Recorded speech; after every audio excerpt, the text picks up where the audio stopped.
청와대 특별감찰반원 출신 김태우 수사관에 대해서 대검찰청이 해임을 요청했습니다. 청와대가 통보한 비위가 대부분 사실로 확인됐다고 밝혔습니다. 별도로 김 수사관 관련 고발 사건을 맡은 검찰은 현 정부 들어 처음으로 청와대 압수수색에 나서며 본격적인 강제 수사에 돌입했습니다.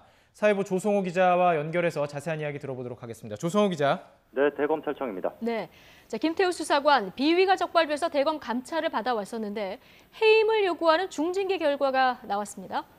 네, 그렇습니다. 대검찰청 감찰본부가 오늘 오전 김태우 수사관에 대한 감찰 결과를 발표했는데요. 말씀하신 것처럼 해임을 요청하기로 했습니다. 공무원에 대한 징계 종류는 무거운 순으로 보면 파면과 해임, 강등과 정직, 감봉, 견책 6가지입니다. 이 가운데 파면과 해임, 강등, 정직이 중징계에 해당하는데요. 최종 징계 수위는 소속 검찰청이 담당하는 일반 징계 절차와 달리 대검찰청 징계위원회에서 결정합니다. 해임이 확정된다면 3년 동안 공무원으로 임용될 수 없고 사유에 따라 연금도 삭감될 수 있습니다. 다만 김 수사관에 대해서 일부 혐의가 수사 중이라는 점을 고려해서 별도로 수사 의뢰를 하진 않았습니다. 네, 감찰 결과를 좀 더 구체적으로 살펴볼 필요가 있을 것 같습니다. 이 골프 접대 의혹을 비롯해서 여러 의혹이 제기됐는데요. 어떻게 드러났습니까? 네, 대검 관계자는 청와대가 통보한 김 수사관 비위 의혹이 대부분 사실로 확인됐다고 밝혔습니다. 먼저 김 수사관이 특감반 재직 당시 수집한 우윤근 주 러시아 대사 금품 수수 첩보 관련 문서 사진과 녹음 파일 등을 언론에 제공한 것은 비밀 엄수 의무를 어겨 대통령 비서실 소유 정보를 반출한 것이라고 판단했습니다. 또 지인인 사업가 최모 씨 등으로부터 5차례에 걸쳐 골프 접대 등 260만 원 상당의 향응을 받고 정보 제공자 등에게서 7차례에 걸쳐 178만 원 상당의 골프 접대를 받아 공무원의 품위 유지 의무를 위반했다고 봤습니다. 과학기술정보통신부 공무원의 비위 첩보를 생산한 뒤 이를 토대로 지난 8월 과기정통부 감사관실 사무관 채용에 지원했다는 의혹도 사실로 확인됐습니다. 특히 김 수사관이 과기정통부 감찰을 맡으면서 장관 등에게 개방형 5급 사무관직위를 신설하도록 유도한 뒤 채용 절차에 응해서 특혜성 임용을 시도했다고 밝혔습니다.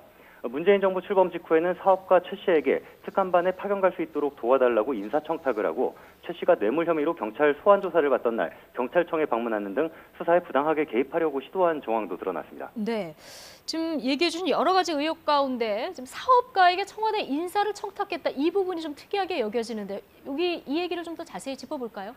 네, 그렇지 않아도 사업가 최 씨와 김 수사관의 관계에 대해 취재진이 물어봤습니다. 네. 대검 관계자는 두 사람이 지난 2012년부터 정보를 주고받는 관계였다고 설명했습니다. 최 씨도 역시 감찰본부 조사를 받았는데요. 김 수사관으로부터 청와대 특감반에 보내달라는 청탁을 받은 사실은 인정했습니다. 다만 다른 사람한테 프로필을 보낸 정도고 크게 신경 쓰지는 않았다는 취지로 진술했습니다. 청탁과 함께 금품이 오간 정황은 드러나지 않았습니다. 청와대 관계자에게 인사청탁이 전달됐는지, 실제로 김 수사관이 파견되는 과정에 영향을 미쳤는지 등은 확인되지 않았는데요. 김 수사관이 지난 정부에 이어 이번 정부에서도 청와대에 파견되는 경위를 둘러싼 의문은 감찰 조사로도 풀리지 않았습니다.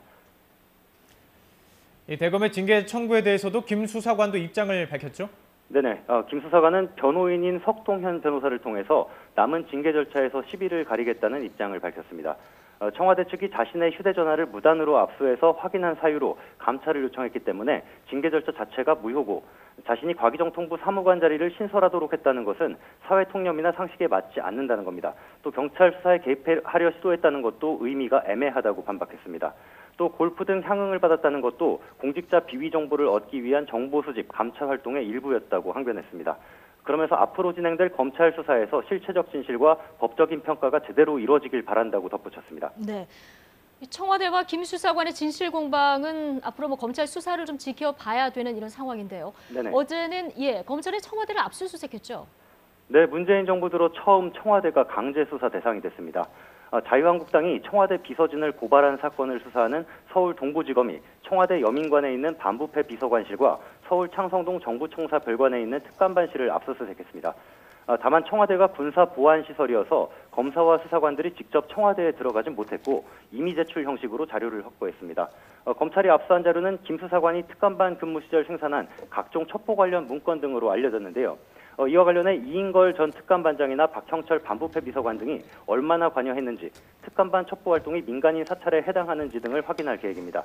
압수물 분석을 마치는 대로 고발인인 한국당 관계자와 청와대 관계자 등을 잇따라 소환할 걸로 보입니다. 수원지검도 김 수사관이 첩보 관련 내용을 외부에 유출한 것이 공무상 비밀 누설에 해당하는지 들여다보고 있습니다. 징계 절차와 별도로 김 수사관의 원대 복귀와 폭로로 시작된 의혹의 진실은 검찰 수사를 통해 밝혀질 전망입니다. 지금까지 대검찰청에서 YTN 조성호입니다.